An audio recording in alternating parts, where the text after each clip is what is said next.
Anyway, I think it's nice today that we've got our guest speaker. So what I want to do is suspend our standing orders. I will hand the floor over to Hussein. Hussein, on you go. Have a good day, sir. There we go. Okay, thank you. As per introduction, I'm Hussein. Just to introduce myself, I'm the Trade Union Organiser at the Scottish Palestine Solidarity Campaign. My background, I was a member, I'm still a member of ASLEF, the Train Drivers Union. I was an active rep in ASLEF for a couple of decades. I've recently joined the retired member section of ASLEF, so we've got that in common at least. So I've been organising around Palestine for a long time in my own union, and in the last 3 years I've come more to the fore doing it for the Palestine Solidarity Campaign. Organising around Palestine, it often feels very frustrating, very slow work, and painfully so. You don't always see the progress, but we have made progress. Not just with unions, but getting people to recognise that trade unions don't belong the sidelines, they belong at the centre of the campaign for Palestine. Because one thing that really surprised me as I got more involved in the Solidarity campaign is there was loads of good people, good activists with good politics. We weren't trade unionists, we weren't trade union members, we didn't necessarily see trade unions as particularly relevant to themselves. Many had never been in unions, never been exposed to unions. Now, as trade unionists, that should worry us, but it should also excite us because there are people out there, good people that share our politics, who we're not reaching, and we need to get them involved in our campaigning. If we want to rebuild our movement, the trade union movement, we need to bring these people in. So I see the Palestine issue as a two-way thing. Bringing in, there's an exchange here where we can bring people from the solidarity movement into trade unionism, and the trade unionism can also help that campaign be a lot more organised, because we know as trade unionists that organising is the most important thing that we can do. And that's why I enjoy getting around branches like this. Every branch has something to teach you, and you always leave with some new ideas, often leave with some new things to do. So I thank you for the opportunity to come here today. I know that your branch has been active on Palestine. You've raised a large amount of money for medical aid for Palestine. You were one of the first Unite branches to affiliate to SPSC this year. Now, I've been talking about Palestine for a long time, and I would often go to meetings like this and have to make the case for Palestine. But after 3 years, close on 3 years of the genocidal phase, we shouldn't need to do that. To be honest, I don't think it's worth wasting time on making the case for why we should care. If the murder of tens of thousands of people in which we are complicit doesn't bother you, or it's something you think we shouldn't be concerned about, or people want to introduce what about it into the conversation, I don't think I'm going to convince you in the course of the next 20 minutes. So I tend not to indulge that. So I think we know the crime is taking place, and it's the one that we have the ability to confront. And our first responsibility is always to act on injustices which are within our power to change. The existence of other wrongs in the world beyond our reach doesn't absolve us of our duty to address the ones that we can. Now, different unions are in different places. We're all starting from different positions. In Unite, you're in a better position than many. You have the policy. In some unions, it's about getting the policy into place. You have the policy. It's about moving that policy into implementation. Now, I know the most recent policy conference last year, the union committed to a raft of measures, including the full arms embargo, supporting worker-led boycotts, and protecting members who refuse to handle or transport weapons bound for Israel. Now, I understand that there's a day on the 25th of this month that Unite are holding in Scotland focused on Palestine, and I hope hope you're all aware of that, and I hope your members will be supporting and attending that, because I think it's a very important opportunity to start pushing for policy to become action. So if we have accepted, as I hope we have, that Palestine is a trade union issue, what should trade unions be doing? What do we do? Because we must always be focused on action. I get frustrated going to demos and when people march, we applaud the speakers, we chant and we go home. As trade unionists, we know that isn't action. There's a place for that, but we need to go home, we need to go away and do things, and make things happen. I'll give you an overview of the SPSE Trade Union Working Group.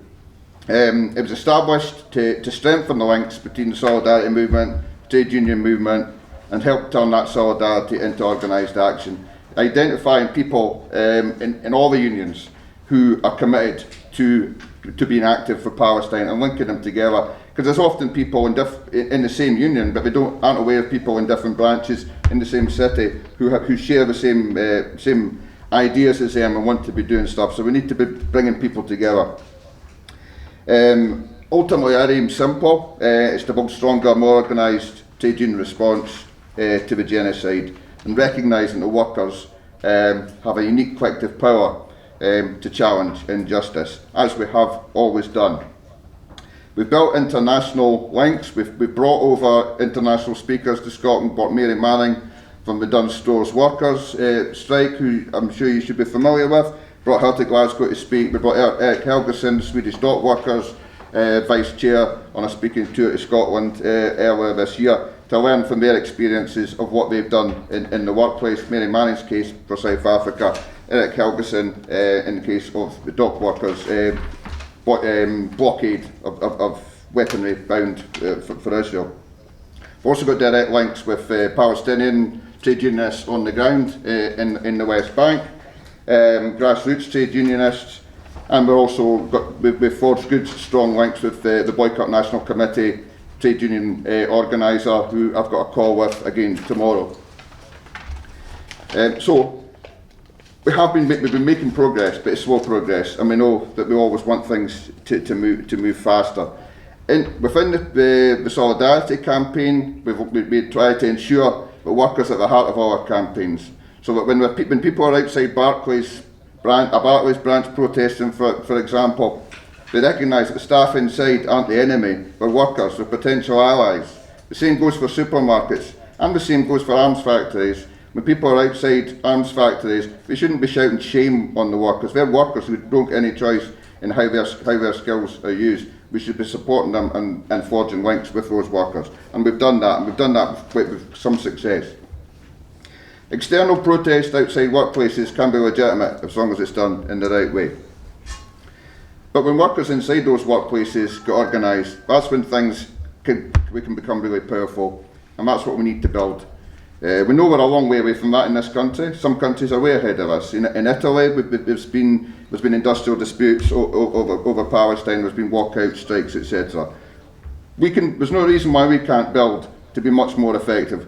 It was very interesting when Eric Helgeson came here from Sweden, and Sweden's got a very right-wing government. The climate there isn't particularly that much different in terms of trade union laws and of the diverse type of people who are in his trade union. Many who disagree with the actions they take, but they understand that standing together as a trade union is very important. So we have to believe that we can rebuild the trade union movement in this country to be in a position where we can be effective on Palestine or anything else. Some of the other work we do, we produce this newsletter, monthly newsletter, which I have copies of here. That goes out as free of charge as an email to anybody. Basically, anybody gives us their email address, it will go out first Monday of the month. There's also printed copies which we sell for a suggested donation of £1. If anyone wants to take one after this, they're welcome to do so. I did also leave some down. I probably shouldn't tell you this after asking for it. I did leave some down at the reception there, so that there'll be some complimentary ones, so people can peruse them when they're sitting down there. Within SPSE, within the Solidarity campaign, BDS, Boycott, Divestment and Sanctions, is central to all our campaigning. Supermarkets stocking Israeli produce, the financial sector funding the genocide, local government pension schemes, which many of you will be familiar with, Everybody's money is invested in them, not just the workers in the local government, but everybody else as a council taxpayer. Kevin, who's sitting over there, he leads on the campaign in our divestment campaign. It's a really key campaign, and it's one that trade unions, particularly Unite, because Unite have people sitting on the boards of these local government pension schemes. We can use influence on there, and it's a campaign which has been shown can win. There's a cultural and sports boycott. We now have Hampden Park named after Barclays, which is pretty shameful. With the energy apartheid campaigns, another one of our campaigns, which is basically based in Aberdeen, energy capital of Scotland. There was a strong record of complicity between the oil and gas companies who are also involved in Israel. These are all workplaces, and they're all places where workers can have impact. And again, I think previously in the campaign that wasn't always thought about. They were seen as this is a target, and we need to be thinking of them as workplaces and workers who we should see as allies. Palestinian workers don't ask for our sympathy. They don't ask for our pity. They don't ask us to feel sorry for them. They ask for our solidarity. And solidarity is action. It's not just feeling sorry for somebody. It's not sympathy. The BDS campaign, back to that again, I'm sure I would like to hope most of you have heard of the BDS campaign, boycott, divestment and sanctions. It's 21 years old now. It was launched in 2005 by 170 Palestinian civil society organisations, including all the trade unions. It's a broad coalition. The BNC is the leadership of that campaign. It simply calls on people, institutions, trade unions, governments, everybody to apply peaceful economic and political pressure on Israel until it complies with international law and respects Palestinian human rights. It's about using non-violent tools to demand justice when governments and institutions have failed. It's not a radical demand, it's something very, very moderate. And I think if we can't agree that Palestinians deserve the same rights as everybody else, then we're probably in the wrong place. You know, they don't deserve more, they don't deserve less so. And that's where it comes from. That's where the BDS call came from, because for decades the Palestinians had tried appealing to international bodies, governments, etc., and got nowhere. But as trade unionists, we should know that appeals alone don't take us anywhere. As a young workplace rep, I learned very quick that without leverage, a demand has no power. It's not a reason alone which gets you somewhere. It's the ability. It's the strength of your. It's not the strength of your argument. It's the strength of your ability to do something about it that makes you achieve things. It's leverage that turns outrage into action, whether that's in the workplace over the most simple thing, or whether it's on something like this. It's what makes those in power do something that they don't want to do, and BDS gives us that leverage, and it also it opens up the conversation as to where we want to take it. Because BDS is everything from not buying Israeli stock in the supermarket to taking direct action at your work and refusing to handle goods. So there's a whole range of stuff there, and there's a whole conversation to be had around what is suitable for you and for your workplace. Unite has had a policy of support for BDS for some time. To date, it hasn't enacted it, and that's not me coming here to have a go at your union. My union hasn't done it either. No union that I'm aware of has actually enacted BDS. They've all got policies, virtually all got policies to BDS, but they haven't done anything with it in terms of the pension schemes, the procurement, anything really. So how can we really ask other people to do it? How can we put pressure on the Scottish Government to, for example, to do something with the BDS motion that went through the Parliament last year when we're not doing it ourselves? We won't be taken seriously, will we? And if we're not taken seriously on that, we don't have much credibility on anything really.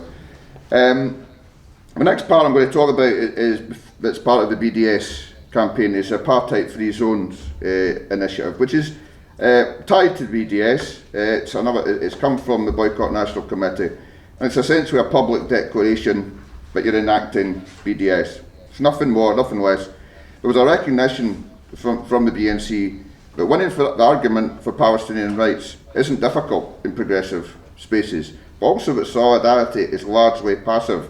So motions are passed, statements are made, policies made, there's lots of sympathy, everybody agrees with you, and then we move on to the next thing on the agenda and we don't go anywhere with it. So the apartheid-free zones, AFZ tries to bridge that gap between policy and action. I would suggest it's a total contradiction to support BDS and not declare as an AFZ. We're asked simply to pledge to support the principles and tactics of the BDS movement, avoid products and services from Israel or from companies that have been identified as complicit in human rights violations and occupation. It's a process. Nobody's expected to pick up their HP laptop and throw it in a skip tomorrow morning. It's a statement and it's an action. It makes you consider BDS every time you do anything. My union branch, it's a small branch, was one of the first that declared as an AFZ. We don't have any premises. We meet, we hire a room to meet. So it doesn't require bricks and mortar to become an AFZ. It just means your organisation can do it. For us, what it meant was considering where we book a room, considering what we would provide if we were providing food and drinks, considering where we would source materials from, things like that. So, and if we did have HP laptops or anything else, you would consider that at the point when you come to replace them. It's not about being absolutely pure. It's about how you go forward and what you do to enact that BDS call. So it's always in your considerations whenever you're taking decisions which affect the spending of your organisation's money and your actions. The STUC voted this year at the Congress to become an AFZ. That was the motion. It was supported from, not unanimous, nobody voted against it, but it was supported with the recommendation of the top table as such. For that to happen, we need to put a lot of pressure on. It should be fairly straightforward for STUC to declare its offices at Bridgeton as an AFZ. But it won't happen unless people are putting pressure on for that to happen. But they've made that policy now. It's a clear policy. It was already policy to an extent because it was part of a previous motion from last year, but this year it was explicitly stated in that motion. So the STUC can really take a lead on that and encourage others. You know, in Ireland, the Irish Trade Union Congress has already done it, and we work quite closely with Irish trade unionists, so we've got good contacts there as well, and sort of a sharing of knowledge about how they've went about doing that, and sort of ethical procurement policies which we've drawn up around that. So we need to be doing that, not just at the STUC, but individual unions and individual branches. Some branches have done it, including at least one Unite branch has declared as an AFZ. So that is one thing that I would hope you will consider after I've gone, and you're free to talk about me. We need to translate the long-standing policy commitments into action, as I said, or we lose all credibility, and not just on this. How can we be taken seriously when we're talking to employers, governments, etc., on anything, if we don't actually mean what we say? Because that's what it basically boils down to. If you make policy and it just sits on the shelf and you don't do anything to enact it. So I would say we need to not only be joining this initiative, but get to work on convincing our members and our comrades and other people in other branches, and learning from others, discussing it, and applying pressure for it to happen elsewhere. We know that action inspires more action.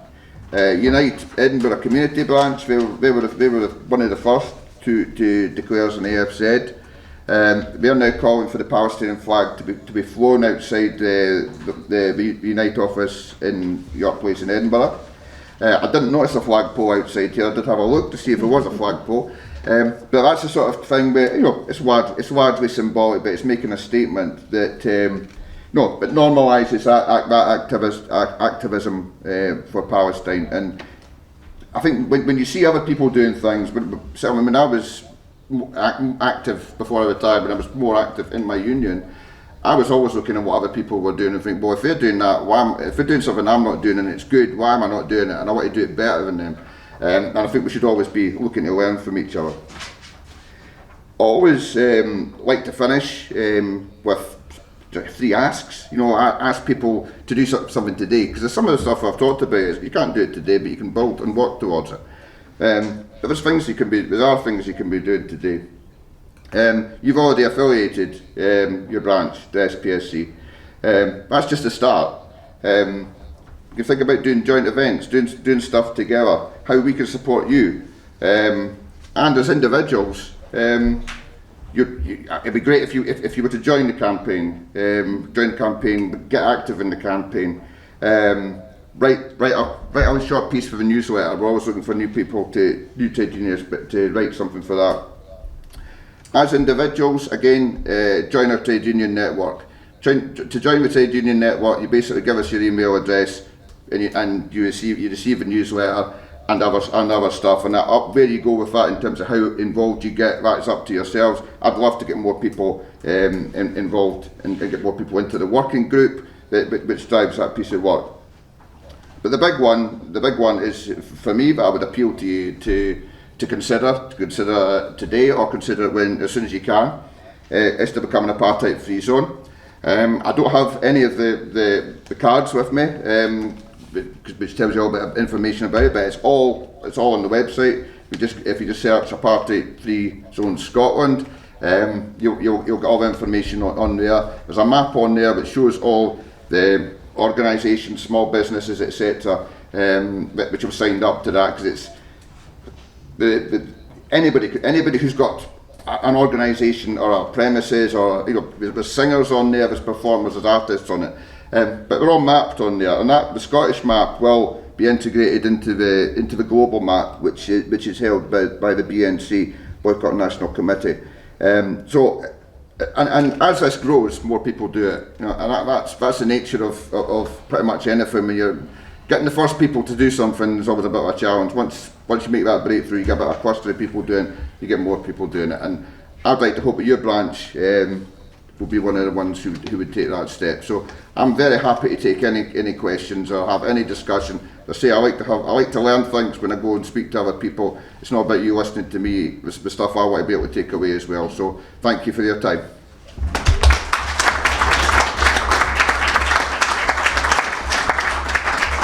Well, thanks very much, Hussein. We'll open up for a couple of questions. Hopefully they are questions, or do they get big statements that you've already tell us. Anybody want to share in? Maybe just Yes. ask a question. Will you have information on products and stuff like that on the AFZ website that will allow us to make informed decisions whenever we act? If you look at the website will give you guidance as to what's required.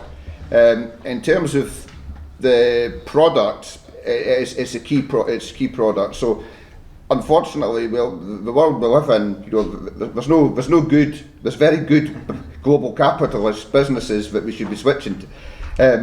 But it's targeted, and that's why there's certain companies have been chosen as our target, because it's much more effective to get a lot of people targeting one company rather than have a scattergun approach where we all try to. So that information, it will be on the Apartheid-Free Zone Scotland site, or on the BNC Boycott National Committee website. Between the two of them, you'll have the information that you need. Thank you. Anybody else? Yes, I see somebody in there. Where? Yes, cynical. You've deliberately avoided discussing the situation because you're confident that everybody here is of the one mind about the genocide and about Israeli apartheid since 1948 at least. But But how does your campaign see the future for Gaza, for the West Bank, for the people of Palestine? Well, it's a very grim future if we don't do something about it. You know, what future is there? It's a very good it's a good question. There's nothing being offered. You know, Trump's Board of Peace, so-called, which is absurd, isn't any kind of answer. And you know, the Palestinians that we speak to, unfortunately, they all want to leave. You know, and that's, you know, as much as they don't want to leave, they know they feel there's no future for them there, and that's a terrible indictment of where, you know, where they are. If that's exactly what they want to make it unlivable to the point where people will just leave. They'll leave, and all we can do about it is to try and apply that pressure on our governments and our institutions to change track. But to do that, we need to build something. But we've not got it. We've not got it at the moment. You know, and I think the two go together very well. Activism for Palestine and trade union activism. Trade union movement is very weak. Is anybody here happy with that? No. We want the trade union movement to be stronger. And if the trade union movement was stronger, we'd be in a much better position to be able to tackle issues like this, issues like which we are directly involved in. And I know that everybody. I don't know about everybody in this room, but I know I've been at meetings before where there's been. People have been really quite opposed to what we're talking about. Trade union meetings we're talking about. But I think it's gone too far to even. I don't think we should be wasting time on them sort of conversations. No. Okay. Yes, in you come. Two things. Trade unions always, to me, since I was brought up, is based on two things: solidarity and protecting the weak. And to me, trade union is not only about protecting the weak and solidarity with people in your own branch or in your own union, but it was solidarity and protecting the weak, whoever they are, wherever they are. It's basic concept. And thankfully, trade unionists, less and less of them, are taking that as an Irish argument. But one of the things is the Palestinian campaign is targeted quite specifically by some saying they're anti-Jewish. Nothing is further from the truth. And if you want to see that in human terms, Sunday, where is it on Sunday? The festival is this? In Glasgow, yeah, the Glasgow one's this Sunday. I can't remember where it is. It's at Glasgow Green at the Arch. No, it's Kelvin. Two rabbis who are trying to talk about what it's like living in Israel. We mustn't forget that there are horrendous things happening to Christians and to Jews in Israel. This isn't about religion, this is about a colonial state, a political state, a fascist state, because they do not tolerate anything other than what they believe. So anybody that's here on Sunday, go down and listen to these two rabbis who will give you their Jewish perspective, and it's hellish for them as well, believe it or not. The other thing is, the spin-off of this is what's happening to the right to protest. Because if Hitler didn't just start by setting up concentration camps and harassing Jews, that was a long way down. And one of the first things that any fascist state is to curb the right to protest. And if we as trade unions don't think we're next on somebody's list, they're living in cloud cuckoo land. And so those who can should be doing as much as we can to support this campaign so we stop the rot. I never thought I'd see a Labour government bringing legislation where you arrested an 83-year-old priest for clapping, or you arrested or threatening to take to court actually a solicitor who had the temerity to tell a jury that they're allowed to find people not guilty based on conscience. That solicitor's now been taken to court, and that's under a Labour government. It would have been bad enough under Thatcher, but even she didn't want to try these things. So that's why these campaigns are so important. Even if you're really not committed to Palestine, you have to be committed to the protection of the right to protest, because you'll be next. Okay. Sorry, that wasn't a question. No, you did well there. You know why? You you talk longer than Hussein. You don't know. If we can just hold on just for a second before you answer that. Dave, you want to come in? Just quickly, there's one that point now, you before we raised. go, it's the last speaker, and Hussein, you've got the right to finish off, okay? Right, okay. On you go. Just following up for the last point, it's very, first of all, thank you for a really comprehensive reason why this is important for trade unions. Actually, we've got, I'll not discuss the motion, but we've got a motion at our branch about why the issue of the Felton 25, the issue of the defence lawyer who's been done for contempt is an issue for trade unions and not just a general issue. I think it's quite important, and I'm really pleased, what you're saying about Unite. I mean, we knew that because we were at the Scottish Retired Members Committee and got a report back about Palestine, because our branch has been one of the branches that have been pushing for not just to have good policy, but to actually implement it. Right. So I just wondered if you'd like to comment briefly in the Menon case and the Felton 25, because one of the things we're trying to do is bring people up from the Felton 25 campaign and get the Trades Council of Glasgow to sponsor that.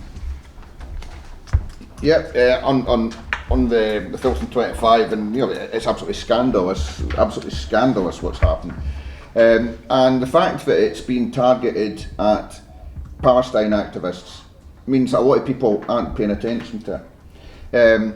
It will not stop it being targeted at Palestine activists. And as Kevin said, this is happening under a Labour government now. I won't make any comment on what I necessarily think about the Labour Party, but there will be more right-wing governments in place in the UK in the future.